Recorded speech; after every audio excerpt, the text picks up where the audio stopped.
નમસ્તે મિત્રો, આપણે મમતા દિવસ જે બુધવારે અને સોમવારે કરવામાં આવે છે એનું મેપિંગ આપણે ટેકોમાં કરેલું છે. એ મેપિંગમાં અમુક ફેરફારો કરવાના થાય છે. તો આપણે મમતા કેમ્પેન લિસ્ટમાં જઈશું તો તમારા વિસ્તારમાં જેટલા પણ મમતા દિવસ મેપ થયા છે પીએસસી દ્વારા અથવા તો જિલ્લા અથવા તાલુકા દ્વારા એ દેખાશે.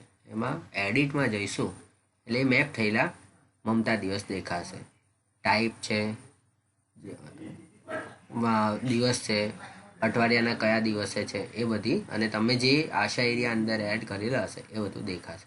તમારે એડ કરવાનું છે સેશન સાઇટનું નામ, એટલે સેશન કઈ જગ્યાએ થનાર છે એનું તમારે અહીંયા નામ લખવાનું છે, અને પિનકોડ. આ બે વસ્તુ ફરજિયાત તમારે એન્ટર કરી અને સેવ એન્ડ કન્ટિન્યુ કરવાનું છે. આ વસ્તુ ખૂબ જ અગત્યની અને અર્જન્ટ હોય તાત્કાલિક ધોરણે આ કામગીરી કરવાની થશે. Thank you.